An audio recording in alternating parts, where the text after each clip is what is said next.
The Regent's Reign, Chapter 4, Small Surprises. Merlin felt a little overwhelmed. No one had ever really done anything like this for her before. Back in Eldor, if times were going well, they might have had an extra bit of fruit preserves or some stored honey with a small loaf of fresh bread for her birthday. Since she'd moved to Camelot, Gaius had made her pastries for her past 3 birthdays, but both of them were too busy to do much more than that. Gwen had gifted her a new comb, a handkerchief, and a few new hairpins on her past 3 birthdays, but even those interactions had been brief. Birthdays, for those not of royalty, tended to be just another day with maybe 1 or 2 surprises.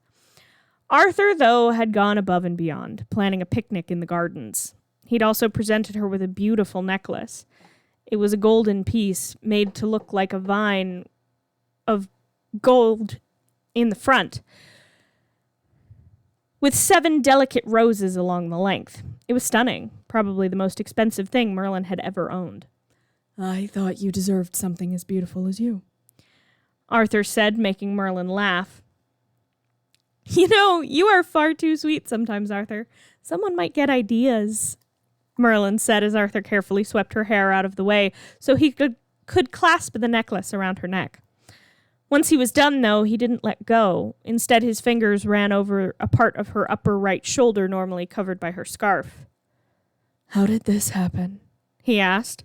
Merlin jerked forward as she remembered the searing pain of the circuit venom racing through her veins from a puncture wound a scant few inches from Arthur's fingers. She let out a breath. "Remember when I got stabbed before Senrid tried to invade Camelot the first time?" she said. Arthur nodded, catching her around the waist and burying his face in her neck. "You should never had to deal with that. I'm sorry." "Don't you dare apologize. I did what I did to defend my home and everyone I love. I regret nothing, Arthur," Merlin insisted. Arthur stayed with his face in her neck for a moment. "You shouldn't have to risk that. It's not your responsibility. You're not a knight."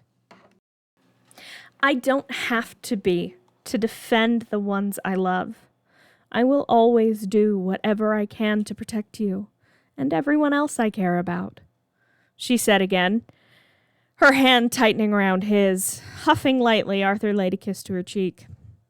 Merlin made her way back to her room later that day. She had stayed with Arthur after their picnic. It had been lovely. They had spent the day bickering over policy. It had felt like a glimpse of everything that could be.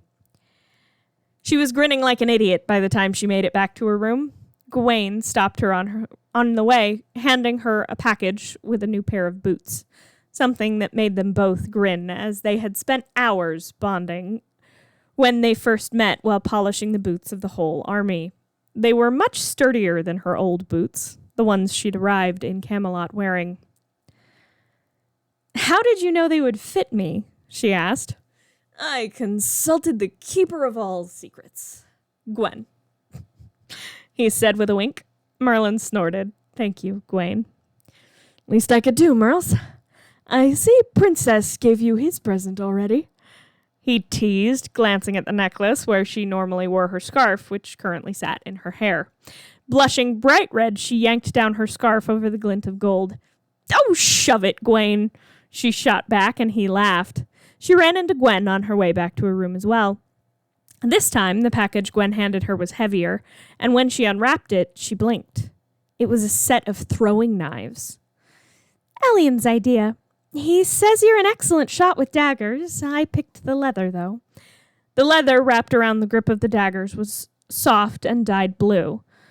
Merlin pulled Gwen into a hug, which she returned with only a moment's hesitation. It would take time for them to get back to where they had been. Merlin knew that. It didn't mean the pause didn't sting a bit. When she finally reached her room, it was to Percival, standing watch outside it. "Aren't you meant to be at training?" she asked, raising an eyebrow. "We're only going to be a bit late. Had to make sure no one else found your present," he said, shooing her up the stairs. Leon and Lancelot were waiting inside, Leon hiding something under his cloak. I was doing a very routine inspection of the vaults and found something that didn't belong there," he said, handing over a book. It wasn't much larger than Merlin's palm, the leather cover embossed with a dragon in flight. "What is this?" she asked. "A journal, taken off a dragon lord during the purge. Lancelot told me about your father. He thought since I knew about your secret, I knew everything," Leon said, and Merlin sat down hard. "It wasn't his. Uther never got hands on Balinor directly," he continued as Merlin stared at the book in her hands, the connection to a heritage she'd never really known. "We couldn't make heads or tails in most of it," Lancelot said, eyes flicking to the door that Percival had closed behind him. Merlin flicked open the cover. "It's written in the language of the old religion," she said, her voice choked with unshed tears. The knights all frowned. None of them had meant to make her cry. "You have no idea what this means to me. Thank you," she said, pulling them each into a crushing hug that they easily returned. She scrubbed her face to rid it of tears. "You'll need to hide it," Leon said, and Merlin grinned, diving under her bed and carefully pulling up the floorboard there. The first knight blinked. "Honestly, never would have thought to look there," he admitted. Merlin grinned.